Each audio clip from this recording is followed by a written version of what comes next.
Morning, Ravi. This is Dr. Lal here. Hi, Garima. Good morning, sir. Morning, sir. Morning, sir. Good to see you again. And thanks for joining in, Dr. Lal. Honor to have you here. Namaskar. And may I request Dinkarji to kindly, yes, organize your camera a bit. Yes. Uh, you are visible a bit more now. So, Namaskar, Dinkarji. And Yes. let me request Garima to start this. Yes. Good morning and welcome to the Elets Third Diagnostic Leadership Summit. And it is a great honor for us to have the prominent thought leaders of the diagnostic sector amongst us. And we'll have more leaders joining us in a while. And I would like to now invite Dr. Ravi Gupta, founder, CEO, and editor in chief, Elets Technomedia Private Limited, to welcome all our esteemed speakers. Sir, over to you. Thank you, Garima, and namaskar, everyone. Namaskar to all our esteemed speakers who have joined in. I am Ravi Gupta. I am editor-in-chief of eHealth magazine and founder and CEO of Elets Technomedia Private Limited. This is the third edition of Elets Diagnostic Leadership Summit.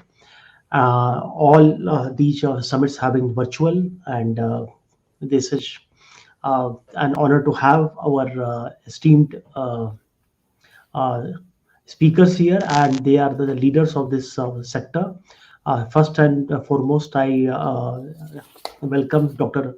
Brigadier Dr. Arvind Lal, who is a doyen of this sector of the diagnostic industry in India, and he is the executive chairman of Dr.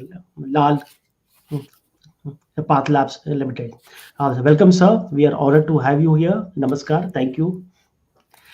And I will welcome Dr. Ravi Gaur. He is a principal advisor Spice Health, and he is a founder of Dr. G Path Labs company, and he is chair of CII Delhi Chapter Health Committee. Welcome, Dr. Ravi. Thanks for joining in. Thank you. Thank you. Namaskar, sir.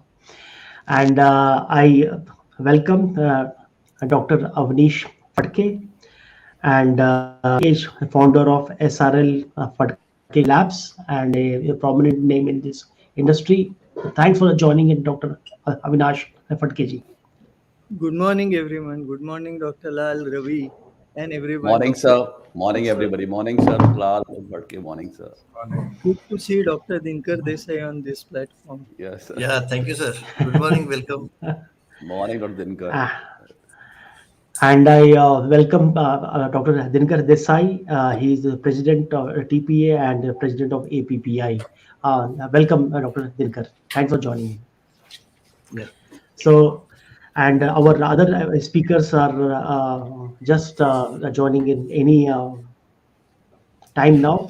So let me like start this session and welcome all our delegates who are joining in on our 3D virtual platform Avatar. And let me request first of all Dr. Ravi Gaur to deliver his address. And specifically, this event is in this context of we are seeing that decline in the COVID situation, but emerging rise of new mutants. So, and overall, how is the like? How are you seeing this industry evolving in next 1 year or so? So, okay, Ravi, over to you. Good morning, Dr. Ravi Gupta, and good morning, everybody. It's my honor and pleasure to be here in this inaugural session of ELET Third Diagnostic Leaders Summit, especially with the most respected and reputed industry leaders. We have Dr. Lal and Sir with us, Dr. Avinash Phadke, again, one of my seniors, and I've learned a lot from him. Then we have Dr. Dinkar Desai, one of the respected name out there. And thank you so much for giving me, the, the honor to be here with such esteemed panelists. This is the topic of this is something, the summit is the co-creation of futuristic diagnostics. I think this is the most appropriate time because when the uh, after especially the COVID, 2 years of COVID pandemic has created havoc, the diagnostic is actually in the forefront. And we were probably not that well prepared when the COVID came, but today I think we are definitely well prepared to deliver not only to COVID, but much, much beyond that. And we're getting ready for us. I think that's something which is uh, probably the diagnostic industry has done. And I think the leaders right in front of you, Lal, Dr. Farke, and of course, there are other people also who have done a wonderful job, and I think we are all following that. I think I like to keep us probably by talk. I think more on the what's the futuristic diagnostic sector looking like. That's a theme today, and what is diagnostic testing provides critical information at every step of patient pathway from prognosis to screening, from diagnosis to monitoring the progression of the disease, and predicting treatment responses and preventing disease. It covers all aspects of healthcare actually. It is often stated that 70% of medical decisions are driven by diagnostic testing. But looking into this, I feel there has been significant, under investment in the diagnostic in the past, basically. Technology, infrastructure, skill, and the delivery models over many years. But in order to augment the capability and capacity of the testing, we definitely need a robust, scalable, and holistic diagnostic strategy to deliver as we move ahead when the diagnostic is really proven their mettle. So for diagnostic to play its true role in healthcare, it should be placed at the center of disease and not the site, basically. And it has to be really in the center. Probably everything revolves around it, and that's what we have shown in the COVID time. First thing was test, and after that, everything evolved. So it's time to bring back the focus on diagnostics, be center of disease and health management, and increase in investment. We also, it's very important to remember that we have to retain the infrastructure built to support COVID testing and continue to accelerate the adoption of new diagnostic delivery model for accessible and affordable innovative diagnostic. During COVID, a lot of coordination happened, a lot of good work happened with a lot of senior industry leaders, and the diagnostics were actually, the infrastructure of the diagnostic was put across. And that process of the accelerated process should be on. And if you want to have a futuristic diagnostic and diagnosis, probably we look forward to that, and that's what we're heading for. Government, I think, they probably had done a good work during the COVID, the pandemic for diagnostic, but I think this is continued support, partnership models, and researchers, policymakers, diagnostic providers, and even manufacturers they require to build a diagnostic industry of the future. All of them have to work together the way we have worked in COVID, and that good work should continue. The COVID pandemic has highlighted the importance of diagnostic to the healthcare systems, with testing, which gave the direction to the clinicians for treatment and containment of the pandemic. Needless to say that without proper, correct, and timely diagnosis, we would not have successfully come out of the pandemic to as where we are today. It's time to give the lab diagnostics its true space and unlock its true potential. We need to turn it into a technology and quality-driven tool to change the healthcare landscape.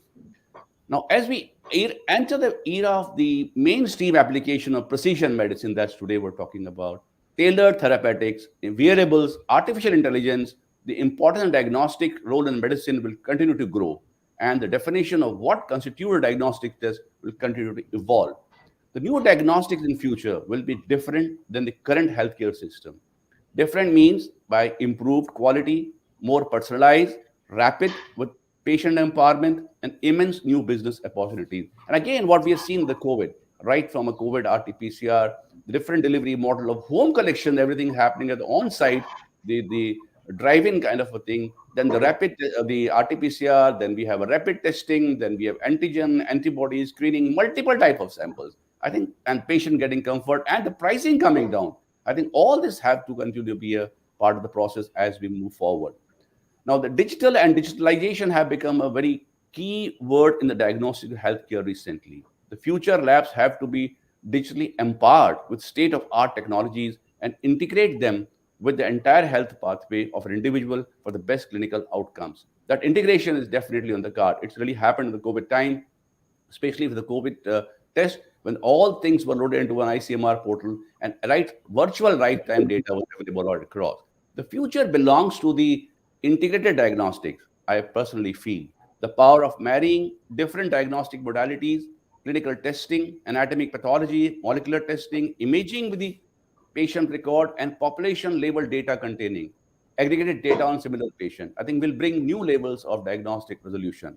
Combining the individual testing approaches will generate more accurate and earlier diagnosis and provide a more holistic picture of patient and the most effective treatment. I think labs are geared up for that and they're gearing up and they need to really, if you want to have a futuristic diagnostic, that's going to be the scene here.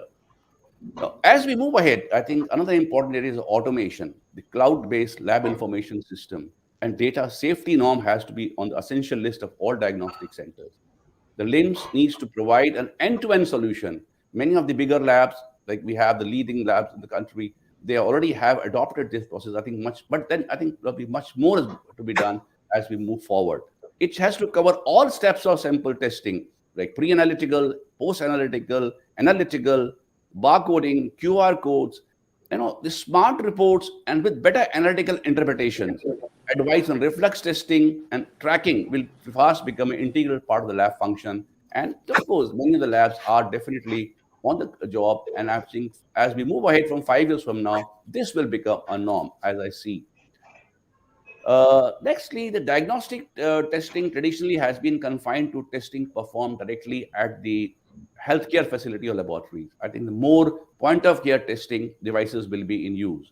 Point of care approaches can provide results at the point of use and resource limited setting. In India, we definitely need that where there is a lot of deficiency of diagnostic services, especially in the remote area or remote urban area.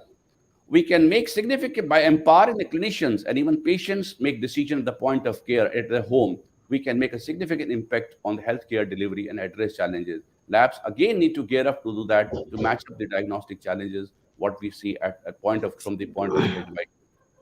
The opportunity and diagnostics presents in supporting health improvement and management is now strongly recognized by the public too. However, the system in which diagnostic operates is complicated and disjointed, with decision making markedly slower and more desperate. I think we did this whole thing was fast tracked during the COVID time. Everything happened, whether the kit manufacturing, kit validation, whether it's called the instrument validation, the testing norms, accreditation norms, where I think NABL did a fantastic job by giving a 48 hours or 72 hours accreditation to labs, keeping a strong check on the quality. This is, I think, need to carry on. We must develop a national oversight, probably I'll say here, and leadership of holistic approach of diagnostic aimed at reducing fragmentation and aligning and coordinating outputs. I think all state, I think all the accreditation bodies, whether it's the Clinical Establishment Act, different state authorities have different regulation. I think all has to be aligned and integrated so that smoother functioning. And I think we are definitely going to see that in future. Now, I'll probably track a little off the way I come from diagnostic industry. Now, COVID has highlighted the importance of diagnostic and strong focus of leadership on diagnostics. The top leaders, there's a COVID task force, we have ICMR, we have Niti Aayog, we have Lal, and we have many other like the top industry leaders right up there. I think it's probably, I like to say, it would be, and that kind of the benefit the testing provided. It could be a right time to appoint something like a National Diagnostic Directorate in the Department of Health and Care for deliver and define clear guidelines on the intended roles and responsibilities and to coordinate between state governments and health authorities. Probably this is something which takes us to the diagnostic is going to play a very, very important role. It has played and it will continue to play much better role. It's really time to have some kind of a national diagnostic leadership or some kind of a directorate which probably can understand the challenges what we face and we prepare ourselves for the future. Lastly, I'll say the diagnostic assays, wellness and illness. I think the two things are probably segregating. Illness, both needs to be addressed probably with different approach. We'll probably see more affordable, accessible, preventive health and chronic disease monitoring assays. These will be low cost, more affordable, probably more point of care. And on the other side, more finer and high technology driven with the omic technologies, probably like genomics, proteomics, epigenomics, metabolomics, so diagnostic solution for treatment, for the treatment, finer treatment, precise, personalized treatment, and acute illnesses. So this, I think, the two areas probably will also be focused, and I think the labs probably have to gear up to deliver low cost the preventive test and high cost, high technology, high driven, genomics driven or omics driven the high end test. Now, expertise is crucial for the success of population health management. There is need to develop remote and digital pathology testing norms and AI-driven analytic for better quality control and correlated clinical interpretation. The full benefits of diagnostics are realized when they are positioned as a key enabler for delivery of population health management. I think we need to work on that. Investment is the key, and the need to recruit talent, upgrade infrastructure, and adopt new technologies. We are definitely in for a change, and I think this is what the futurist labs will adopt. Many of the labs have adopted, and probably will continue forward. Needless to say, future is going to be diagnostic driven care for sure. That's what I have to say, and thank you so much. Thank you, Dr. Ravi, for highlighting the various challenges and also the opportunities for the diagnostic sector in the country.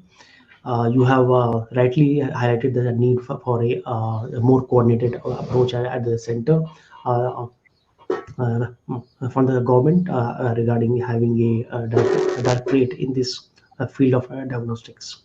Let me welcome our speakers, Mr. N. Venkateshwaranji, who is the CEO of National Accreditation Board for Testing and Calibration Laboratories, NABL. Namaskar, and thanks for joining us. And we are honored to have you here. And also, you have supported us in conceptualizing this program. And also, it is NABL has joined us as a supporting partner of this event. So we are really thankful to you, Mr. Venkateshwaranji. Thank you so much. We are here also joined by our speaker, Mr. Manu Bhosle, who is the co-founder and CEO of um, Crelio Health. Welcome, Abhimanyu. Thanks for joining in. And so let me request our next speaker, Dr. Avinash Fatkeji, who is the founder of SRL Fatke Labs, to give his address. Over to you. Thank you, Dr. Ravi. I also happen to be president and mentor of SRL Diagnostics. So, that's an additional responsibility which I have been holding for last 10 years, of course. What I would like to say that what changes have been accelerated by COVID, what Dr. Ravi outlined are ongoing processes, whether it's a change in IT, whether it's a point of care at patient bedside, but what is it where COVID played a transformational role to accelerate this in a shorter span of time? There are three or four things which happened. First is the spread of molecular labs and molecular lab facility getting available in all the locations all across the country. So from maybe 100 molecular labs in the country, we now have probably 7 to 800 molecular labs. So this don't only enable us to detect COVID, but you can do tropical fever panel, you can do your dengue, chikungunya, scrub typhus, malaria with the same molecular methods. And I see a bright future in that because the diagnosis will shift more to molecular testing. So the spread of molecular lab, the awareness of molecular technology and their use in all infectious disease is the first change which happened with COVID. Now every layman knows the term RT-PCR, which was not possible before. Secondly, you know that COVID is a RNA virus and RNA virus keep on evolving. There is a need to upgrade your vaccination on every yearly basis. Now, if you look at what is happening to influenza vaccine, there is a yearly influenza quadri vaccine, including swine flu, which changes every year. The same thing is likely to happen with COVID. We have seen many variants, whether it is Delta or the current Omicron variant. Now, my request would be, these variants are detected by currently by gene sequencing. Certain number of positive samples are taken by the government. Government is at the moment not permitting private lab to do gene sequencing, but the data goes to government labs and they generate the information regarding what variant is prevalent. Now, there is a easy way to do this. If we have to use it in a more widespread manner, we will see that most of these variations are occurring in spike protein region. So if you use a 3 gene kit, which is say S gene, N gene, and ORFAB gene, in your detection, absence of H gene and presence of other two would alert you that this is likely to be a Omicron variant. Now, currently, that is not possible in all situations because of the unrealistic price caps at some places. The cost of 3 gene kit could be probably 2 times the cost of 2 gene kit. So those who are not using H gene kit, they are unlikely to know or suspect that this is a different variant we are dealing with. And this would be important because most of these variations would continue to occur in spike protein. So it would be important to have a H gene incorporated in our testing system if it is already not incorporated. That is the second thing I would like to say. The third thing I would like to say is a universal discussion whether there is a booster requirement or not. The experience so far tells us two or three things: that majority of the patient, the antibody response to Covishield or Covaxin goes down significantly by 6 months and sometimes even earlier. At 9 months, it is practically very negligible. The exception to this is patients who had COVID and also received 2 vaccinations. Their antibody response remains for a year or more. Now, if you notice that in UK currently, there are 50,000 Omicron cases every single day, and they have launched an emergency booster program with a third vaccination. Now there are two opinions whether that third vaccination should be same vaccine, that is Covishield or Covaxin, or it should be a different vaccine. The current thinking, the task force is saying it should be a different vaccine and not the same vaccine. So those who have taken Covishield should take booster of Covaxin or vice versa. But whatever it is, I think for healthcare professional, those at high risk in population, diabetics, chemotherapies, hemodialysis patient, the booster policy needs to be framed adequately because country is not having paucity of vaccines at the moment. There are enough vaccine, there are stocks, and we have a situation, we have a vaccination center in SRL Goregaon as well as at our lab, and people are not even coming forward for a second dose. There are 9 lakh people in Bombay who have not taken second dose of COVID shield. So this needs massive reinforcement. Now, if it is mandatory for people, not only for travel purposes, even for otherwise, to show their vaccination certificate, eventually it will happen. The third thing I would like to say, the COVID has accelerated, is the use of digital technology and patient contact point now changing from patient visit to lab to patient lab visit to patient's home. So now you will see that the home visit rates for all of us, whether it is Dr. Lal Labs or Metropolis or SRL, they have jumped manifold. Well, the number of patients physically going to lab has come down significantly. And we are in a situation where your COVID work has gone down, but the non-COVID work is still 75 to 80% of normal. So this is the current situation which is going to last.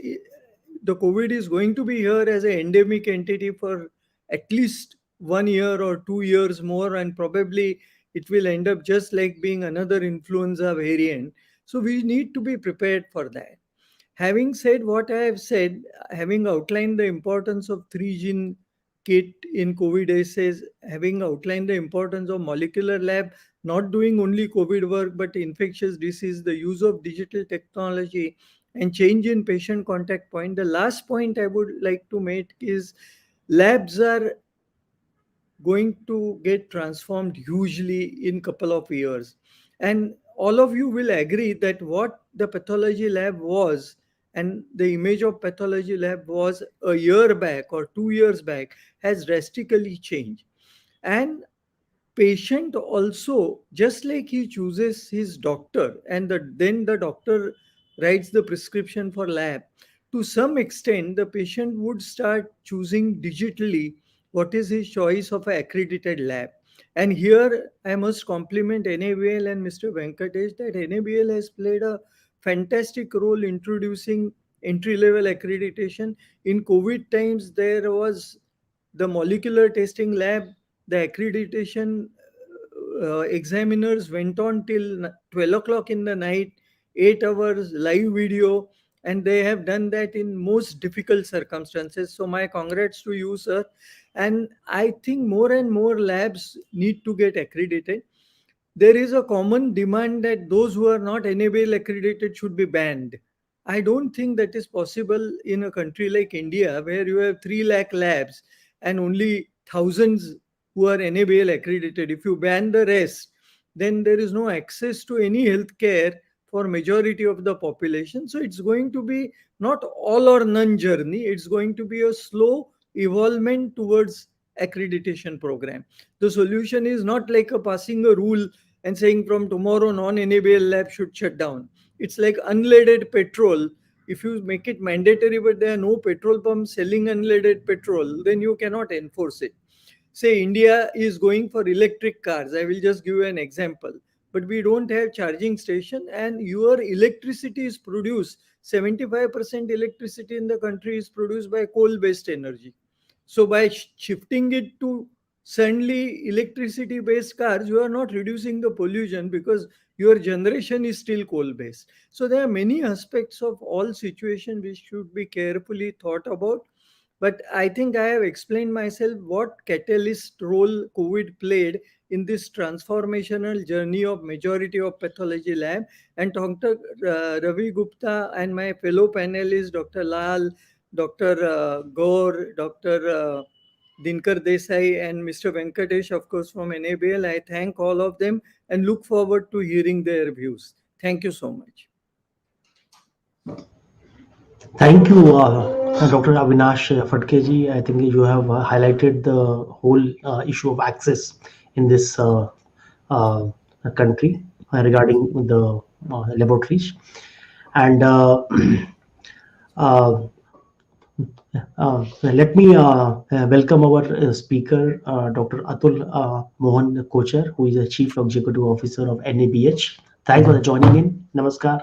Welcome.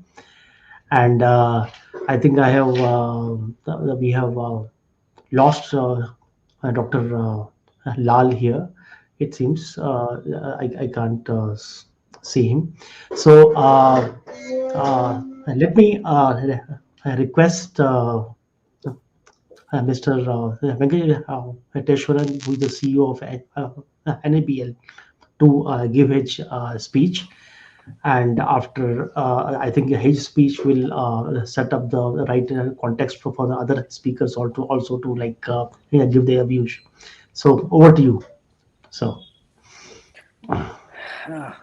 thank you, Dr. Ravi. Very good morning to everybody. Respected Dr. Atul Kochar, CEO NABH. I'm very happy to see him also good joining onto that. Dr. Ravi Gaur, Dr. Avinash Padke, Dr. Arvind Lal, because in fact Dr. Arvind Lal and the other gentleman from TransAsia told us in the last edition that why can't you do it for a futuristic diagnostic sector, and good that now we could have a word with Dr. Ravi Gupta and we brought this program live to everyone. thank you. Then respected Dr. Dinkar Desai, Dr. Abhimanyu. I mean, all big names in the industry are there into this platform, and I'm also happy to be associated in this.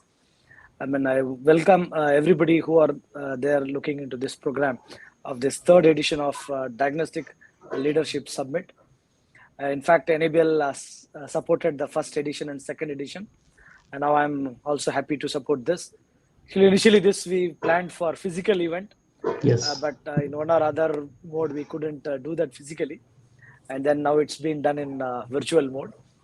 And I'm also happy to be in the first discussion part on this.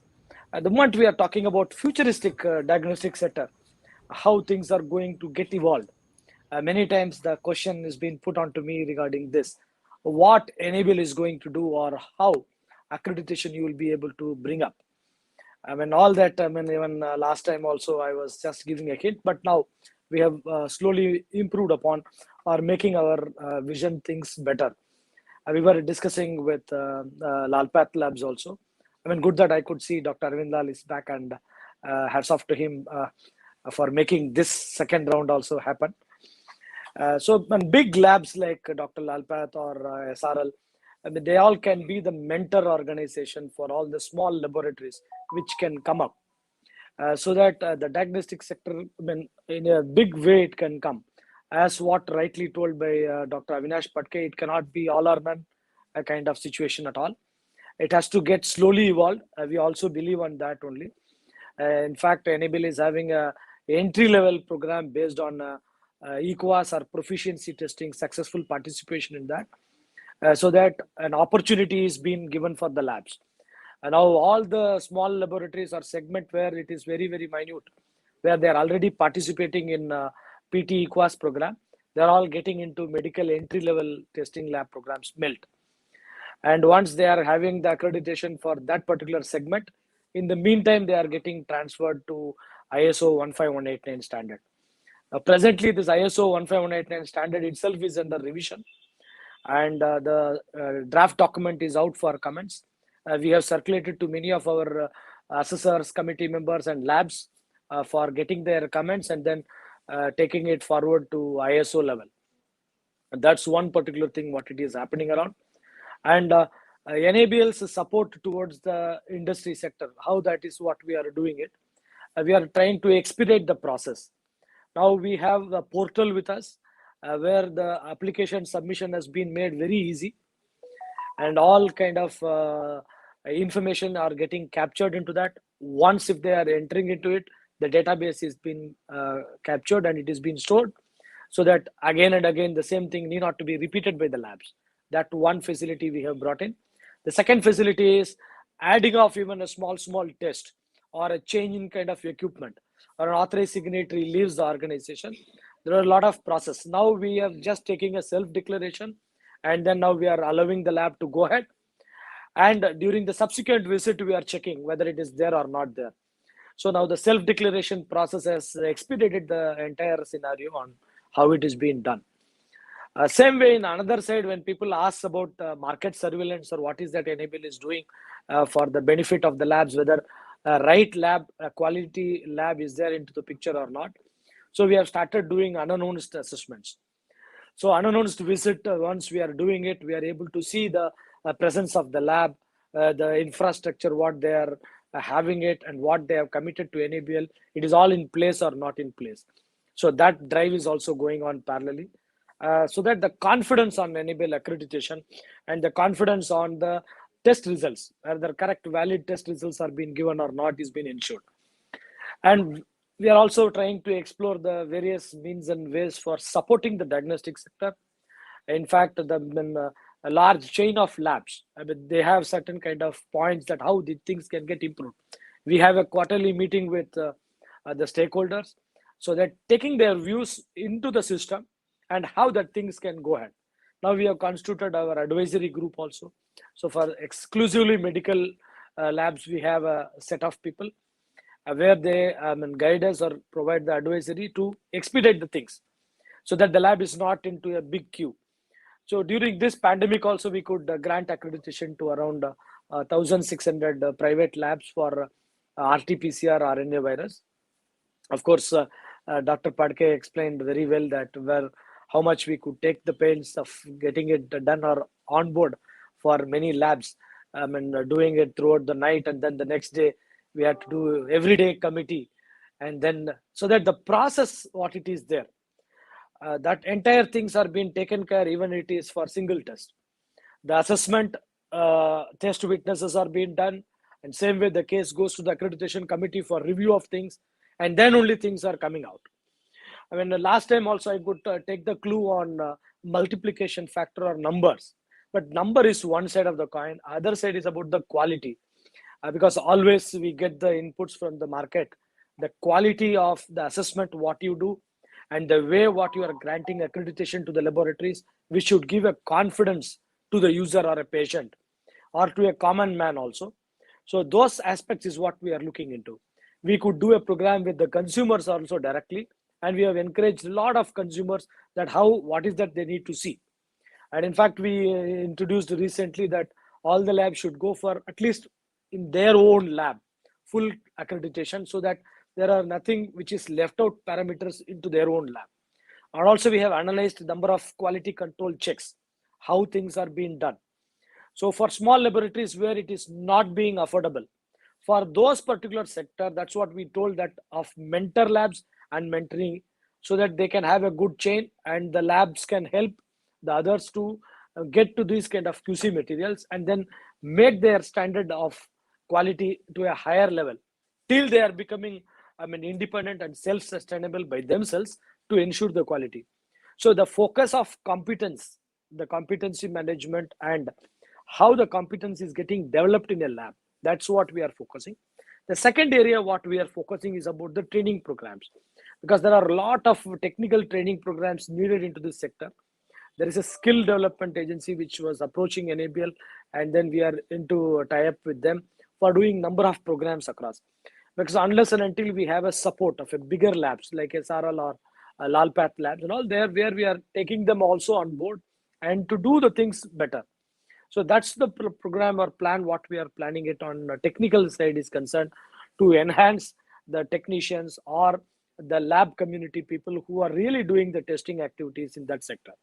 The third sector where we are looking for is about the point of care testing.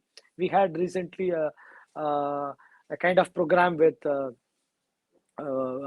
Westgard team also, so that to encourage that point of care testing, where we are now going into that particular sector of how we can make it happen and then how we can improve upon. Now we are also into this medical imaging, because ISO 15189 talks about medical imaging also.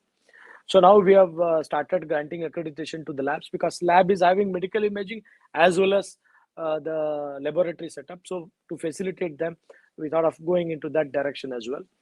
Biobanking is another sector where we are exploring it, and slowly those things also will come up in near future. So these are all the future plans what we have got it to do things, so that the quality is being maintained. There are no compromises on the system what we are doing it. And only thing is that we need to have a help and support from rest of the big organizations. Where they have got more number of labs, where they can come forward and then they can do things along with NABL, so that NABL is now very much open enough on doing programs or doing things together with everybody. That's what we are. And second thing is we are also even trying to have a link with this CLSI for the standards and all.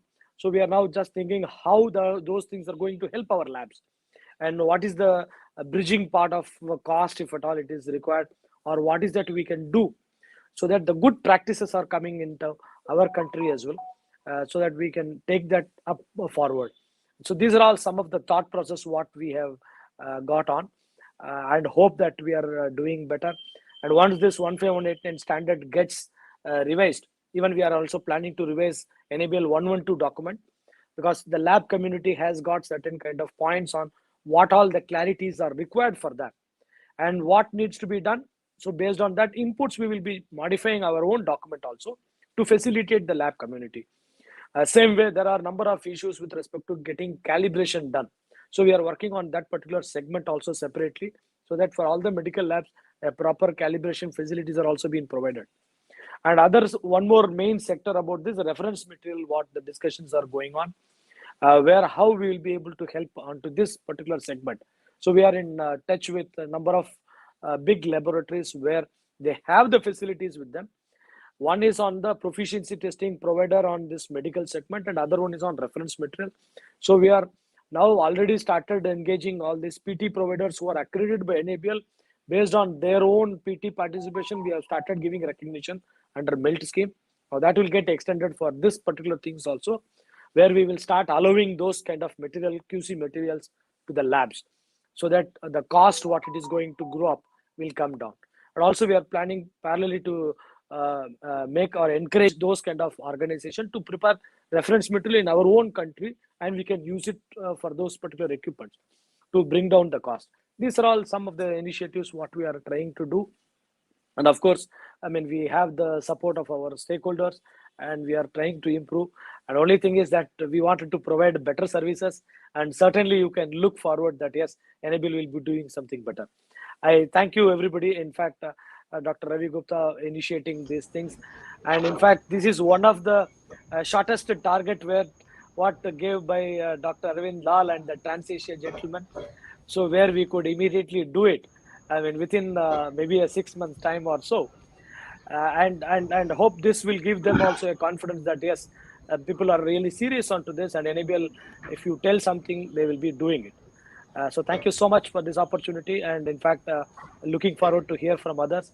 And I'm happy Dr. Atul Kochar also is there, because always he's a mentor where we look forward. A lot of things he does newly, it motivates us, and then we also start doing it in that particular directions. Thank you so much. Thanks a lot. Thank you, Teshwaran ji, for giving this excellent speech, and thanks for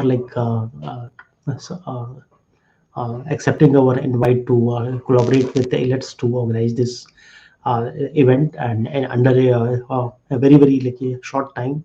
We had planned it to be a in-person event in a hotel, but thanks to this new mutant of the virus, we changed our plans. But in spite of it, the support of NMBL has been very important for making this 2-day event possible. So really a privilege and honor to have this association with NMBL. Thanks for all your support. And we have other important speakers here. So let me first of all invite Dr. Arvind Lal, who is the executive chairman of Dr. Lal Path Labs Limited, and who is the doyen of this sector, and everyone is looks upon him for his vision and guidance. So we are honored to have him here with us, sir. Over to you, sir. Thank you. So good morning, everyone. I would first like to thank Dr. Ravi Gupta and his team at eHealth, which includes Garima and many others, and from Elets Technomedia for inviting me to deliver this keynote address on the third edition of Diagnostics Leadership Summit 2021. I am delighted to be joined by an elite panel of speakers. And first, I would like to thank from the bottom of my heart, Mr. N. Venkateswaran, the CEO NABL, for having really looked after the affairs of accreditation in our country. Dr. Atul Mohan Kochar, CEO NABH, and my dear friends, Dr. Avinash Phadke, founder SRL Phadke Labs, Dr. Ravi Gaud, Principal Advisor Spice Health, and founder Dr. G Path Labs, Dr. Abhimanyu, Mr. Suresh Wazirani, if he's here, from Trans-Asia, for making this possible, as you heard, Mr. Venkateswaran. So thank you very much. So, ladies and gentlemen, the world has been now battling the COVID-19 pandemic for almost 2 years. The impact of COVID-19 has devastated the world, and it has pushed back our efforts in public health and economic growth by at least 1 decade. But at the same time, it has also forced us to envision and co-create more resilient health systems for the world's growing diverse health needs.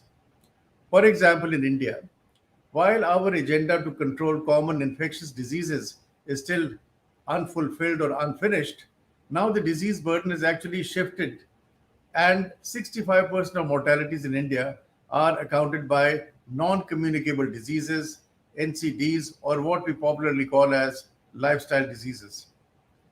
These 65% deaths can be averted or significantly reduced with early diagnosis. Diagnostics emerged as the backbone in our strategy to control and manage COVID-19, which relied on testing tracking, treatment or isolation, and vaccination.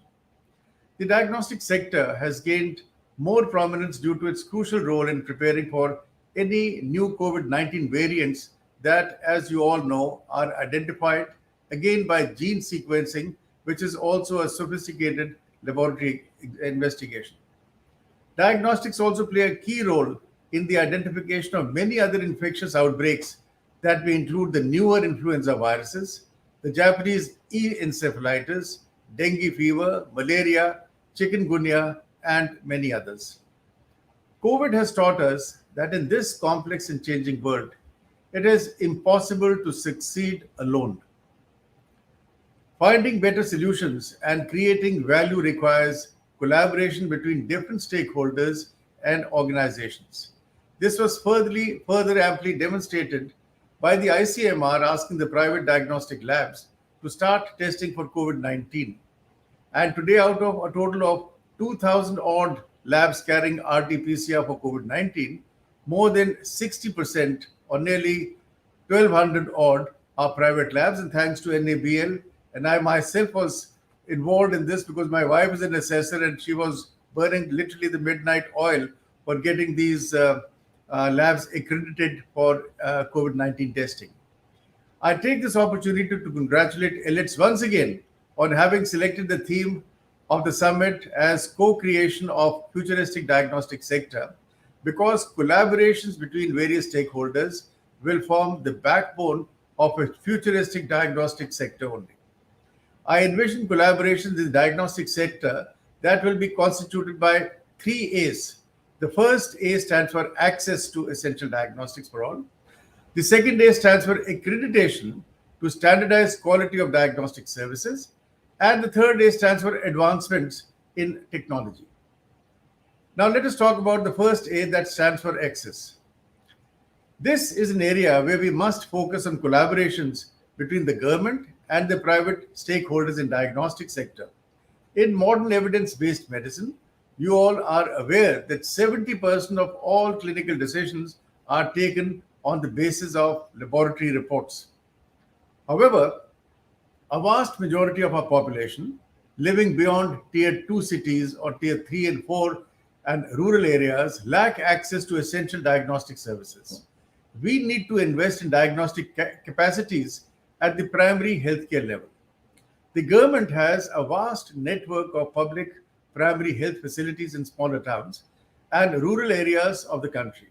Strengthening diagnostic services at these primary health facilities can significantly improve utilization of these facilities and patient outcomes.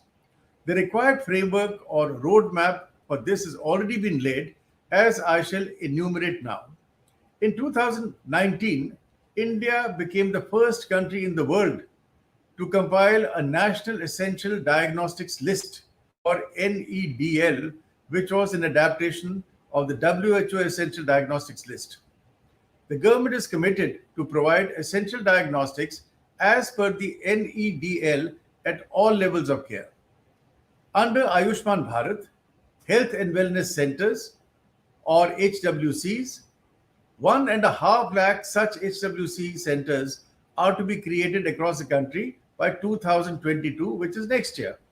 The government has envisioned to provide essential diagnostics as one of the key components for the success of these HWCs. I will repeat this. The government has envisioned to provide essential diagnostics as one of the key components for the success of these 1.5 lakh health and wellness centers. Next, further in the Union Budget of 2021 and 22, the government announced creation of public health labs with expanded range of diagnostic services in 3,382 blocks across 11 high-focus states and integrated public health labs to enhance diagnostic capacities in all the 730 districts of the country. These announcements highlight that the government recognizes that quality diagnostics will play a major role in the provision of universal healthcare. The government must continue to partner with the private diagnostics industry players to create and successfully run these diagnostic services, as was done for India's COVID response, as all of you were involved in that. The second A stands for accreditation. In India, we have reportedly about 3 lakh diagnostic labs across the country, as told by Dr. Avinash Phadke, and this is an Indian Express figure. However, the industry is highly fragmented with standalone labs accounting for 47% of these total labs. Less than 1% of these labs are accredited by NABL, that is India's largest lab accreditation body. The quality of services and care is adversely impacted as half of these labs operate merely as testing shops and not labs without any concern for quality and accuracy. When we talk about a futuristic diagnostic sector, we must address this.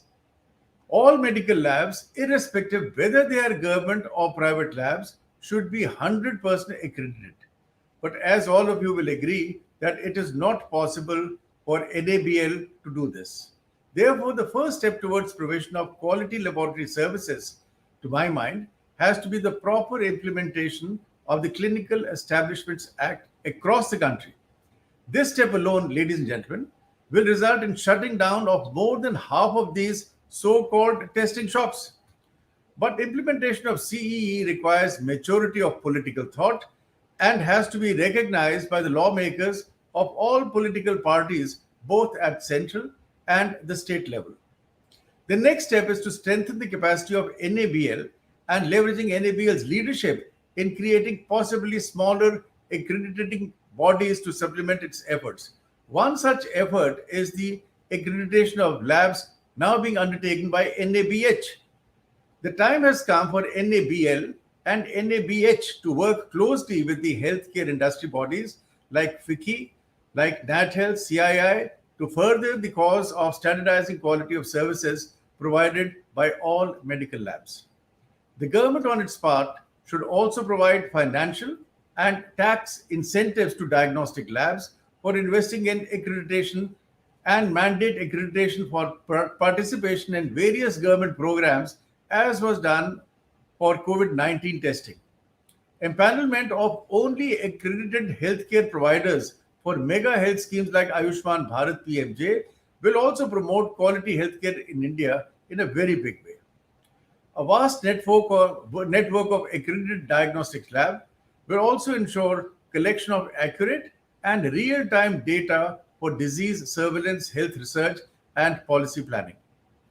Last but not the least, the third A stands for collaboration for streaming advancements in technology, as very aptly brought out by Dr. Ravi Gaur.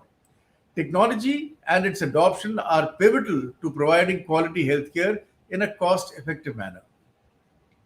Technology is the answer to how we provide better disease surveillance, better patient engagement, and better care delivery. I think technology and our experiences during this public health crisis will lead our industry to progress more intelligently. India has also been ushered into a digital revolution, especially in healthcare, with the Prime Minister's vision of Ayushman Bharat Digital Health Mission, or ABDHM. The government has formally given recognition to telemedicine, along with releasing detailed telemedicine guidelines, which was seen by everybody during COVID-19.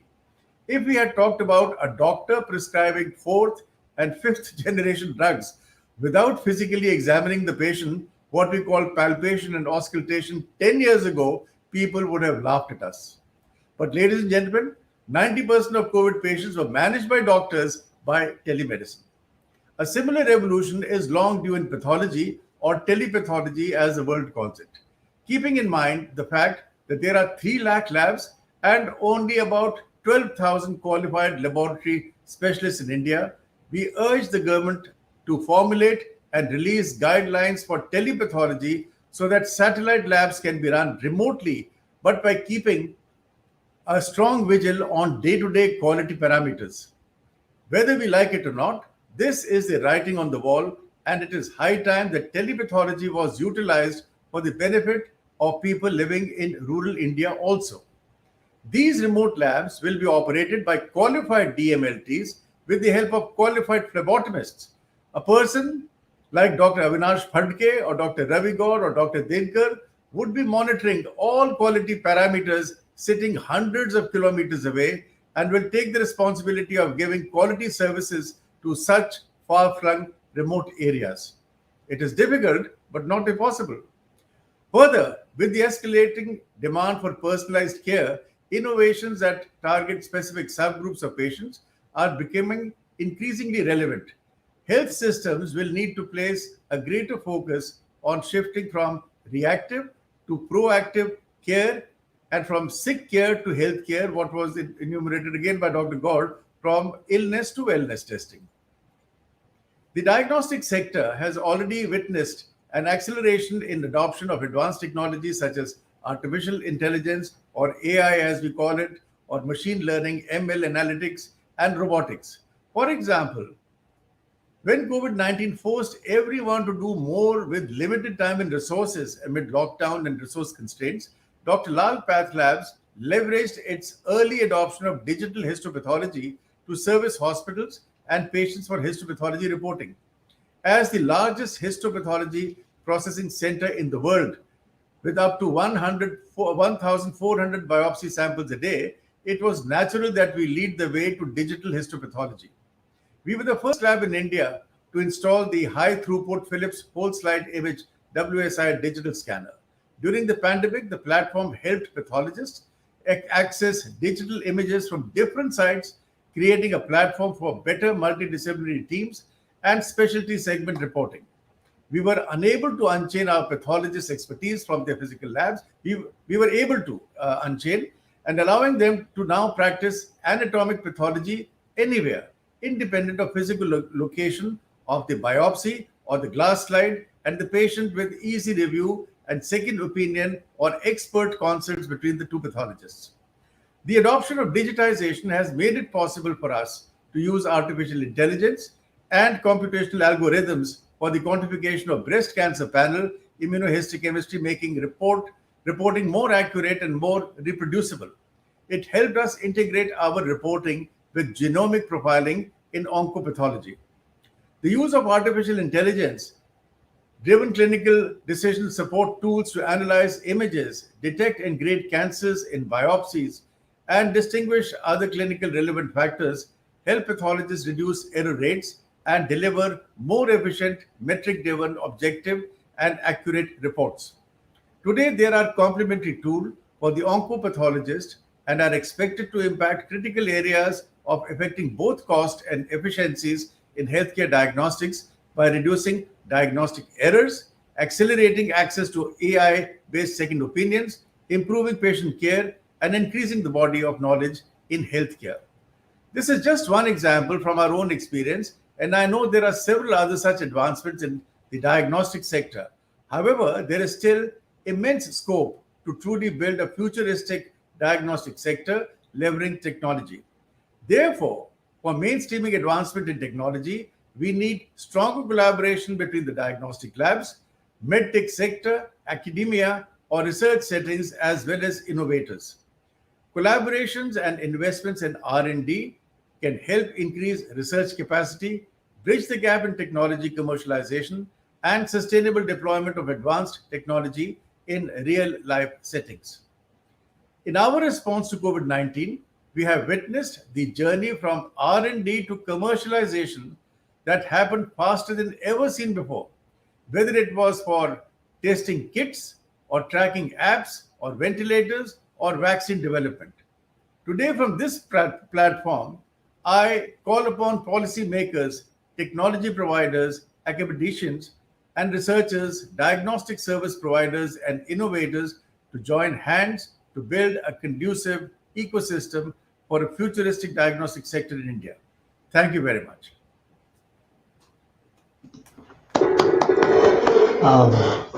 Thank you, sir, for an excellent keynote address. And as usual, you have covered so many aspects from technology to policy to past and the future of this sector. A very, very comprehensive speech. Thank you for so much for giving your views.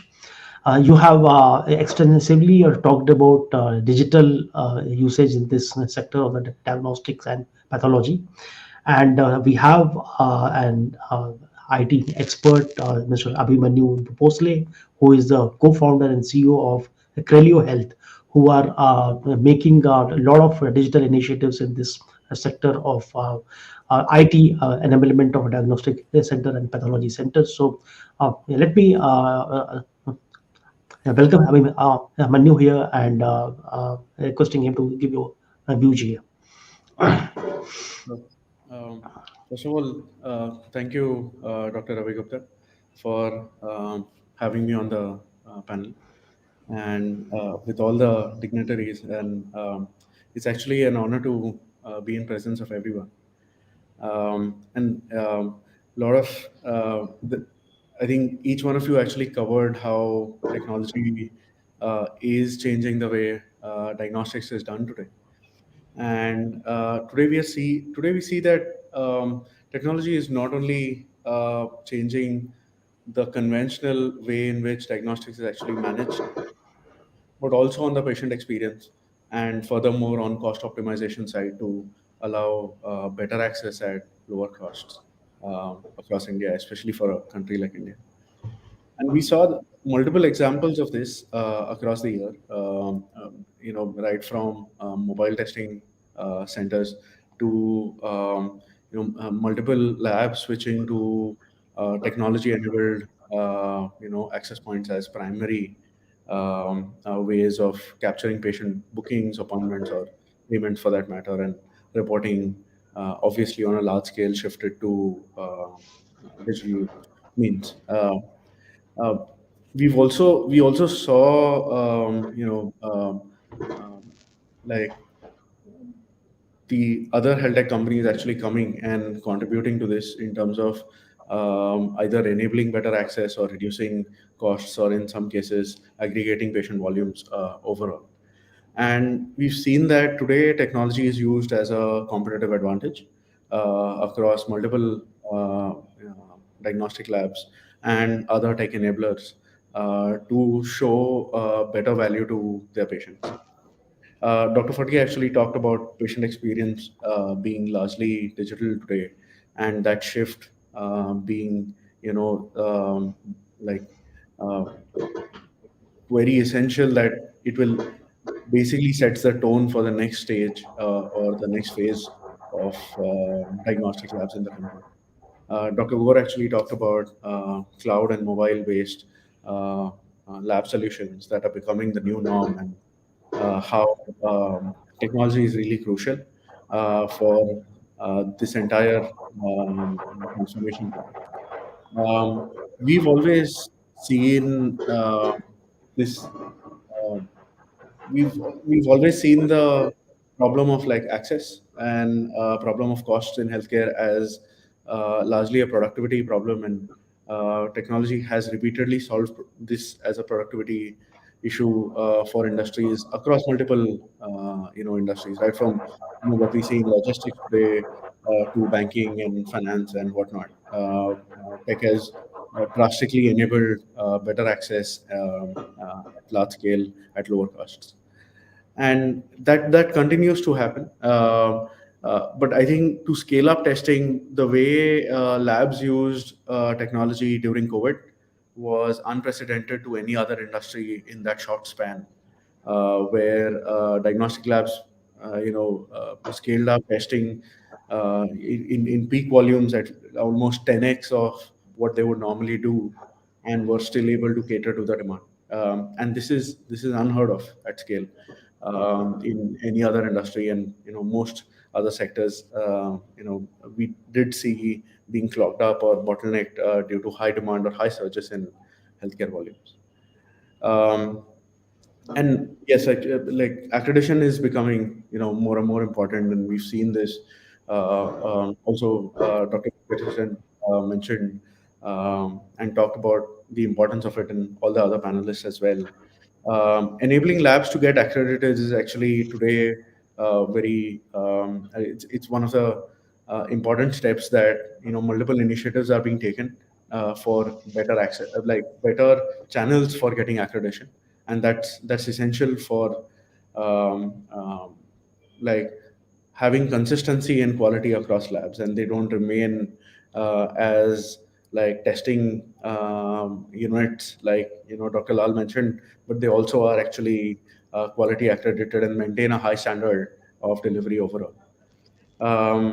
And that takes us to improving quality and reliability of testing today.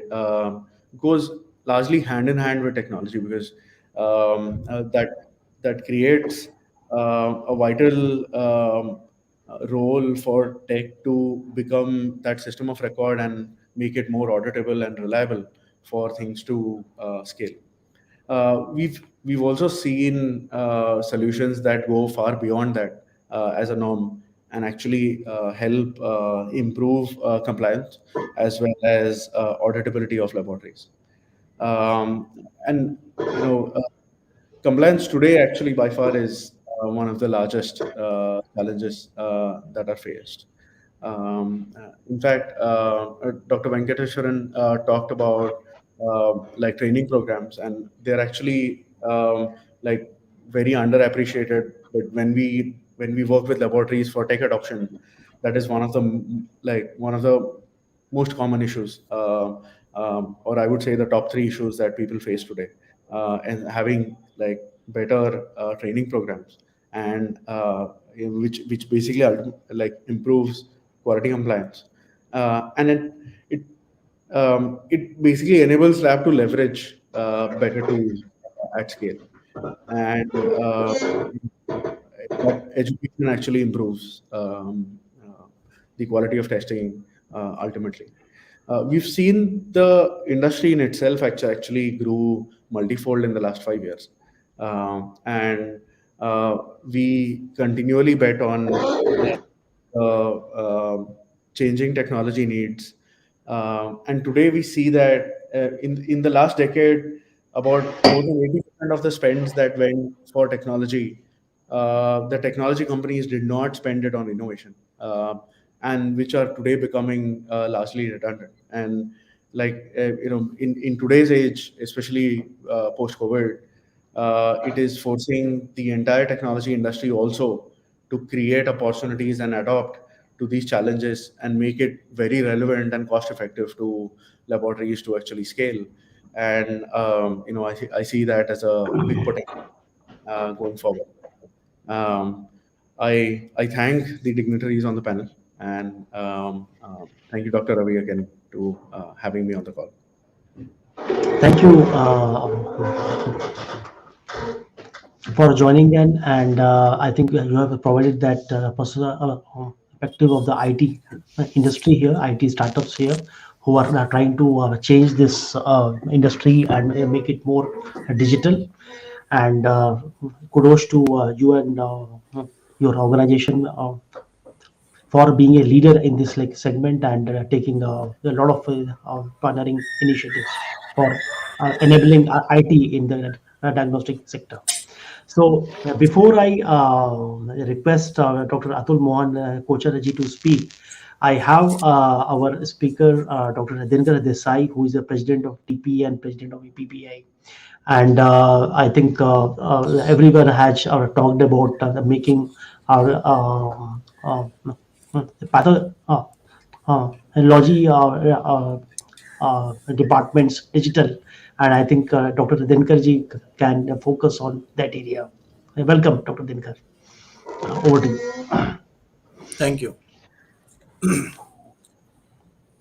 Dr. Ravi Gupta, founder, CEO, and editor, Elets Technomedia. Dr. Arvind Lal, sir, Executive Chairman, Lal Pathology Lab. Dr. Arvind Phadke, sir, founder, SRL Phadke Lab. Shri N. Venkateswaran, CEO of NABL. Dr. Atul Kochar, CEO of NABH. Dr. Ravi Gaur, Suresh Fazlani, sir, of TransAsia. Abhimanyu Bhosle. It gives me immense pleasure to be a speaker at this inaugural session of 3rd Elets Diagnostics Leadership Summit. On behalf of my practicing pathologist associations, namely the Pathologist Association and Association of Practicing Pathologists of India, I am grateful to organizers that they have not forgotten the standalone practicing pathologists. It's added pleasure that the two associations where I preside are knowledge partners for this very summit.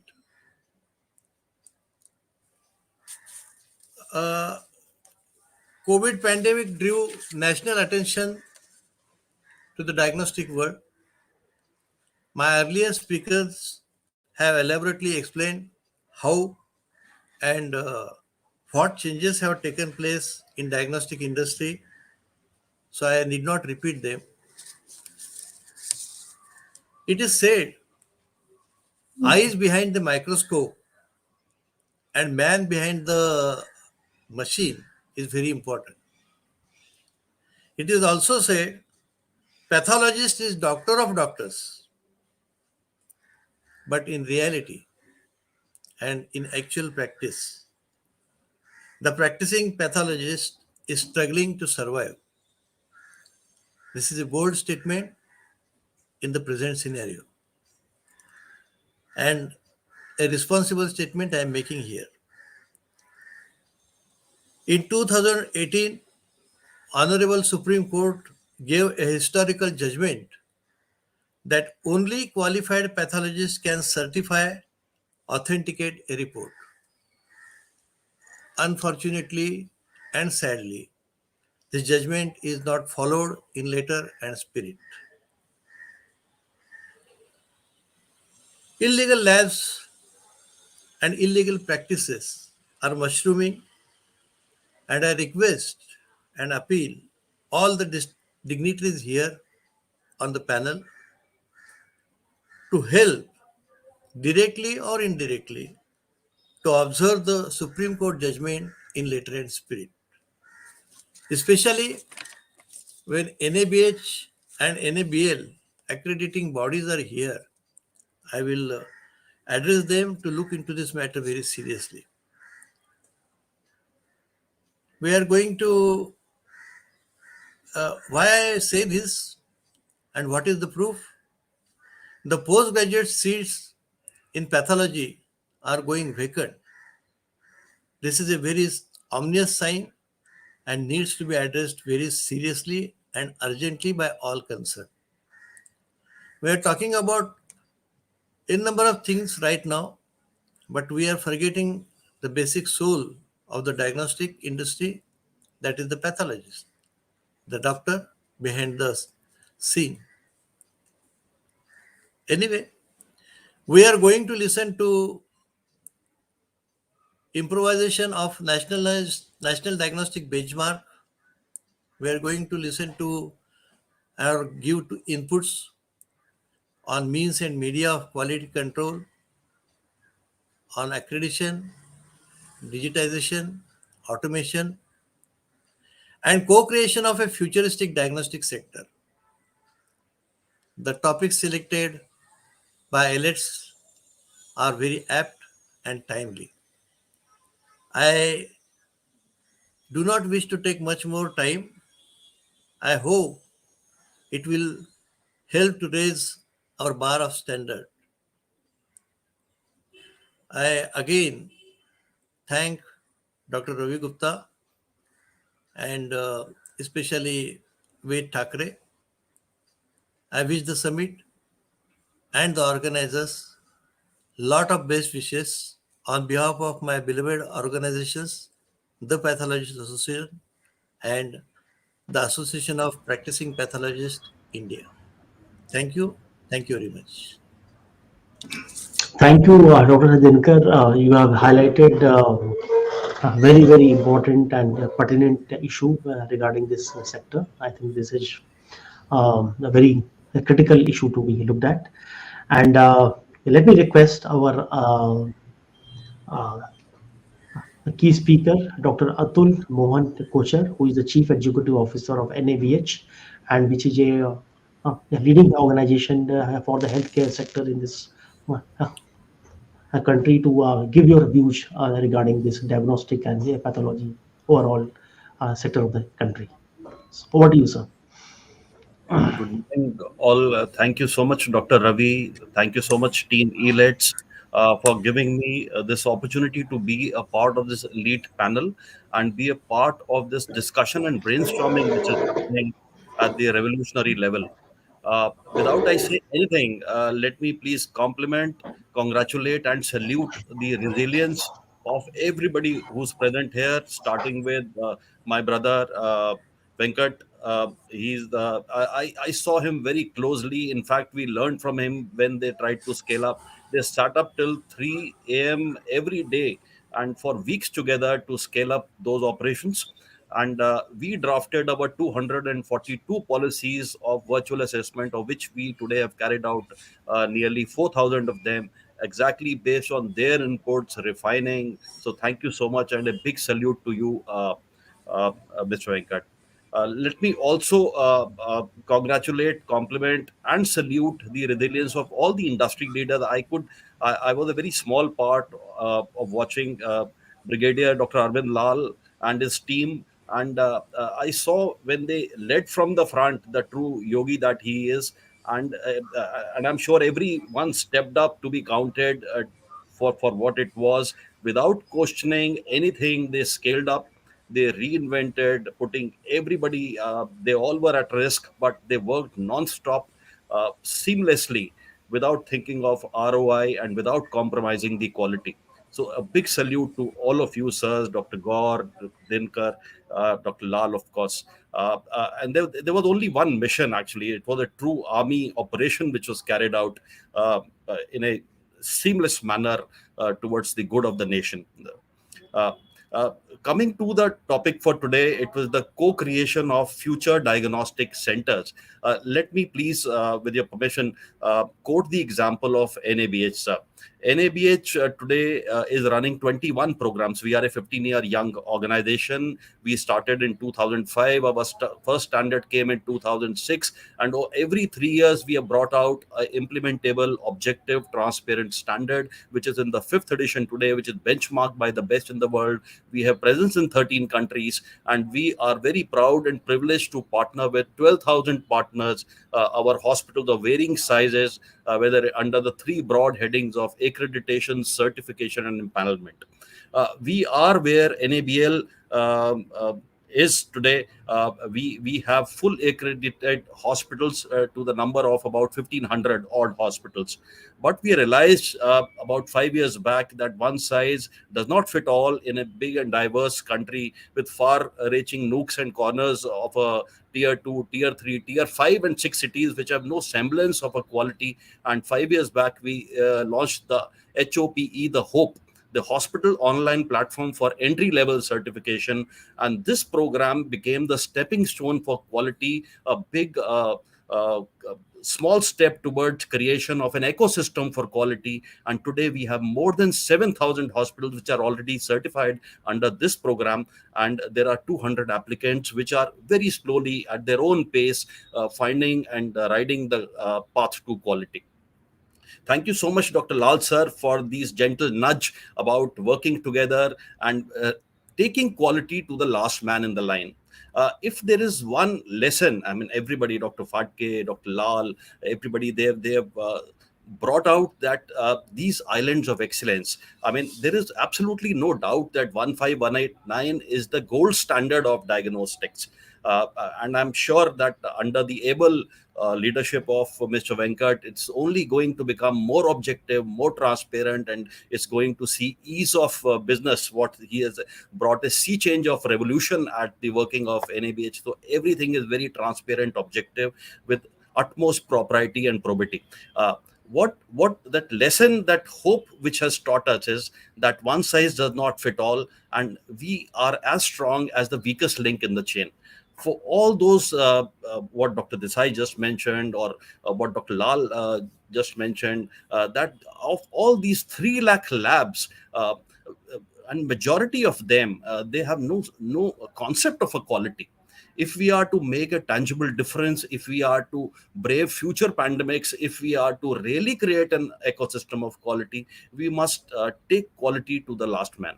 And we can only do by co-sharing, which is the theme of the discussion. We must collaborate, and those three wonderful points are the access, accreditation, and advancement. Of course, advancements will keep on happening. The digitalization, the ABDM, the Ayushman, they are doing a wonderful thing. But we must discuss, collaborate, and devise certain methodologies where we reach out to these very small labs, as eliminate quackery, in fact, remove the awe of the accreditation. It should not be a daunting experience. It should be an enabling experience. And we have so much confidence now from all the good things which India has delivered. Our policymakers, I mean, there's so much confidence for the digital disruption, the telemedicine, the e-Sanjeevani project, the COVID app. I mean, crores of vaccination, unlike any other country in the world. Our Aadhaar-based system is a unique system in the world. So riding on that force, we must share and collaborate and devise certain protocols for the very minimum core areas, so that these very, very small labs, they are empowered, and we try to make a tangible difference. It was also mentioned that mentorship, I mean, there have been so very successful programs in the healthcare domain, where mentorship, each one teach one. There are so many campaigns which have worked wonders for us. If all the leading lights present today, they could adopt certain labs, and NABH will not hesitate, because for all these 12,000 hospitals we are partnering with, whether it's CGHS, ECHS, or certification or fully accreditation, lab and diagnostics is a key component of our accreditation system.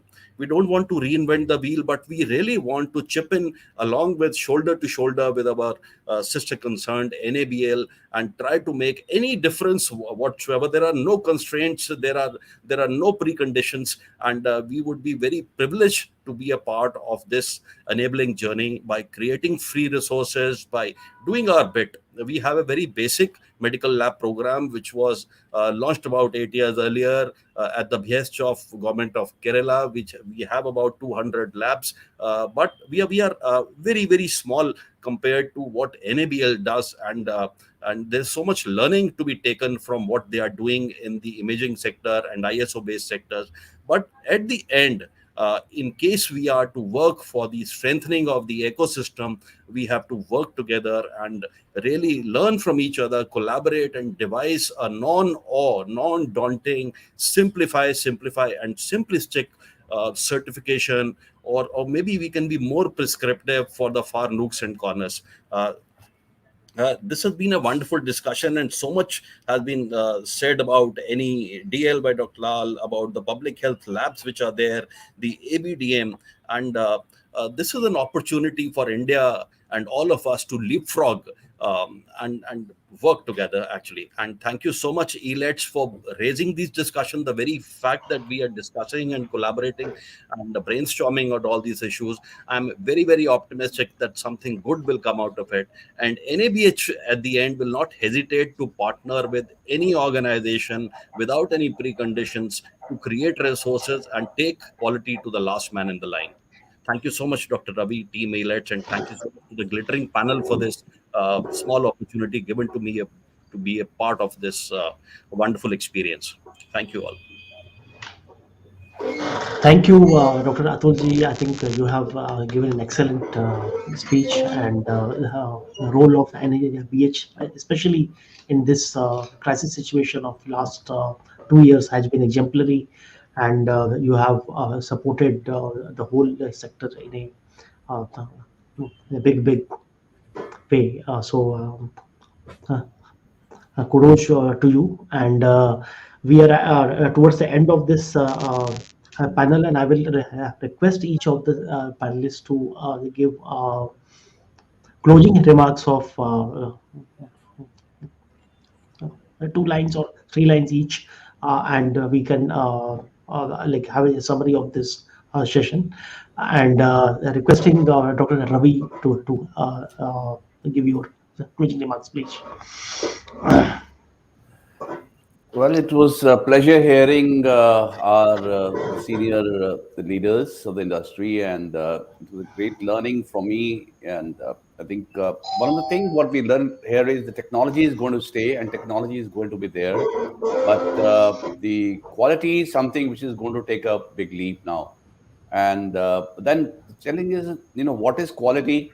Uh, you know, it's the biggest challenge today is everyone agreeing to what is right as quality. I think that's where probably the more deliberation, the more discussions need to happen, and probably the accreditation norms may be more simplified so that it goes to the down the uploads the lowest level. But I think only I can say is, the accreditation the is definitely needed the art and going to improve the facilitation of accurate and rapid diagnostics, adoption of technology, and transparency of quality services. And that is something goes without the fall. Uh, we need to be prepared for the future. And if we fail to prepare, probably we are preparing to fall. And better labs for better results, that's the need of the art. Thank you so much. Thank you, Dr. Ravi. Requesting Dr. Avinash to please speak.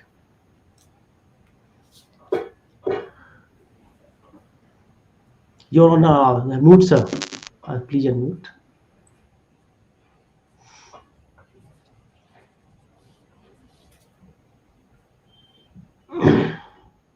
No, the unmuting. Let's come to you later. Let me request Bhosle to. Can you hear me now? Yes. Please. Okay. Yes, please. Thank you all the eminent panelists for their views, and it has been a learning experience for me as well, and I'm sure for all of us, because each one brought a different perspective of how we should go forward. I think COVID has taught us and forced us to change three things. As I mentioned, it's not only spread of molecular, to adopt digital technology more aggressively, telemedicine more aggressively, and also expand our menu of molecular tests from COVID to non-COVID infectious diseases. And I think that would go a long way in a country like India, where you are still battling with dengues and chikungunyas and scrub typhus. Thank you so much. Thank you. Requesting Mr. Bhosle to speak, please. Abhimanyu Bhosle. Yep. I'm honored to be on this panel with all the dignitaries, and like everyone mentioned that technology is crucial and becomes a key milestone for each lab to actually have and excel at, and not to mention how individual labs can actually improve productivity becomes a key challenge for everyone to reduce costs and improve access overall. So yes, I look forward for the entire session and learn more as we go. Sure. Thank you for having me. Thank you. And I request our CEO of ABL to speak, Mr. Venkatesh. Your closing remarks, please. Yeah, I mean, actually, as such, I don't really have a closing remark type, but I wanted to just wish this program or this summit a very grand success, because it started with a very good motivating speech from everybody, right from Dr. Ravi Kaur, I mean, Dr. Arvind Lal, Dr. Vinesh Patke, I mean, Dr. Atul Kochar, Dr. Abhimanyu, and then Dr. Dinkar. Everybody, I mean, spoke very well. In fact, I could take a lot of points how to improve upon, so that we keep improving our services, so that it is getting benefit for the end users. Thank you. Thank you so much for your encouragement and support. Thank you so much. Dr. Lal, over to you, please. Thank you, Dr. Ravi.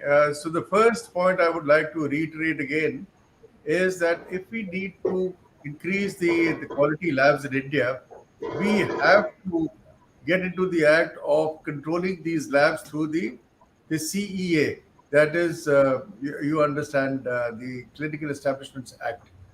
I don't know how it is going to be done, but you will appreciate that you cannot give an MSc degree to a chap straight after class 12 examination.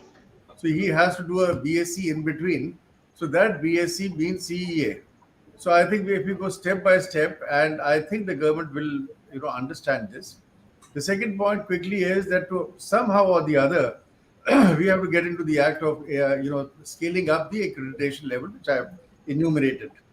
The next thing is that because the number of labs are too many, and because the number of so-called laboratory specialists too few, we have no other option except to rely on telepathology. So here again, the telemedicine laws have been, enumerated by the government. How about telepathology? And this way you will be able to, have remote satellite labs in tier three, tier four, rural areas, etc., etc. And I think we can, without diagnostics, as you know, even a child in a remote area, you can't tell whether he is suffering from malaria, and that is what the NCDs, like diabetes. And of course, this is not what we have discussed in today's, discussion. But again, a very important point always which comes when we talk about the private-public, collaboration, and that is that the cost of each investigation is largely not known to, most of the people, and especially, if you want diagnostics to, it's not part of our ABPMJ, by the way, right now, because it's an OPD kind of a procedure, but one day it will become. And diagnostics are also involved in the ABPMJ, line in the program, because when people are admitted to hospitals, well, large chunk of their staying in the hospital is attributable to laboratory tests. But what lab test costs actually is, it cannot be a one-sided affair. So I think time has come where government should sit with us. As I say, you cannot shake hands with a closed fist. We must open our fists and sit down and find out what is a realistic kind of a cost of a test, so that all these can be included. They can be coded. A blood sugar should cost X amount here, there, everywhere. And I have also said so in front of the government, very senior functionaries, that for the government servants, there have been 7 pay commissions. 7 times the pays have been revised, but not once have the CGHS or ECHS, rates been revised in the government since the 90s. So once you take care of this costing, you take care of the pennies, and the pounds will look after themselves. I think the time has come now to, go into these things slightly more deeply. Thank you very much. Great input, sir. Thank you so much for highlighting several issues which are very, very pertinent. Requesting Dr. Atul Kocharji to give your closing remarks, please. I would only like to mention and reiterate that over the past few decade and a half, we managed to create centers of excellence, whether it's a lab or a hospital. But now, in case we are to have an enabling ecosystem of quality, we must try to reach out to the last man in the line. And we must realize that as mentioned earlier, it's not possible to succeed alone. We must collaborate, keep up the spirit of sharing, discussion, come together and devise all our policies bottoms up to lay down a very strong foundation. And I totally agree with Dr. Lal that telepathology, we must leverage technology to create a massive disruption. And we have seen that. As Coven app is there, Aadhaar is there.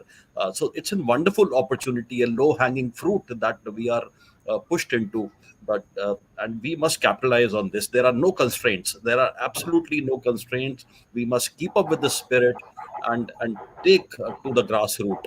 And only then we can create a true ecosystem of quality. Thank you so much for making me a part of this elite panel. And it's been a wonderful guidance and learning from all the leaders at present. Thank you so much, Dr. Sure. Thank you. And requesting Dr. Dinkar to give his closing remarks, please.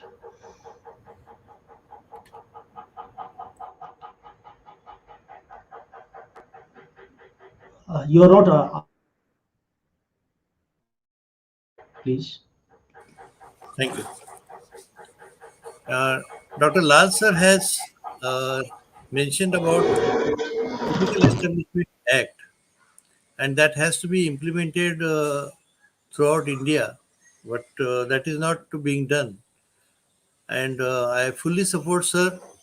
My associations are very much interested in such kind of act to uh, eradicate the whole illegal things and what you rightly described as diagnostic shops. They are just shops and not laboratories. And the second thing which you have also communicated is about telemedicine. And for this, of course, the pathologists will be very much interested to serve the rural area by telemedicine and digitization. So these are the things which come to my mind when I look for the future of our country. To if it's at all there is another pandemic or another third wave or something like that, we must be geared with our diagnostic resources. And once again, I thank the organizers for giving the opportunity to speak. Thank you very much.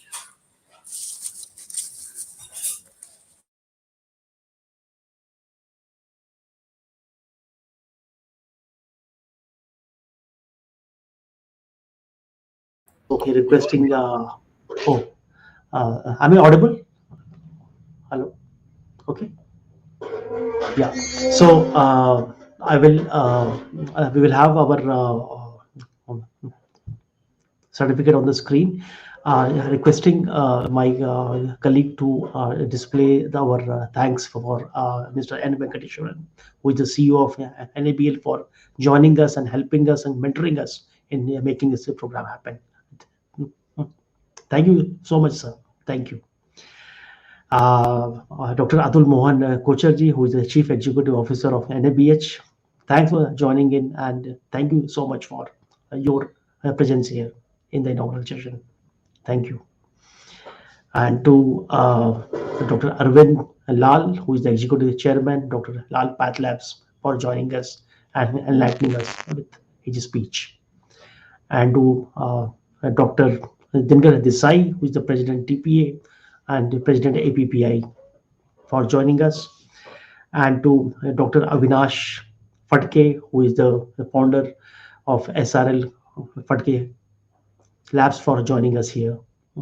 Thank you, Dr. Avinash. Thank you so much. And to Dr. Ravi Gaud, who is the Principal Advisor for Spice Health and founder of Path Labs. Thank you so much for joining us. And to Abhimanyu Bhosale, who is the co-founder and the CEO of Crelio Health. Thank you, Abhimanyu, for joining us. Thank you. So I wish to again thank everyone and gratitude to each of you for your presence here. See you again soon. Thank you so much. Namaskar. Thank you.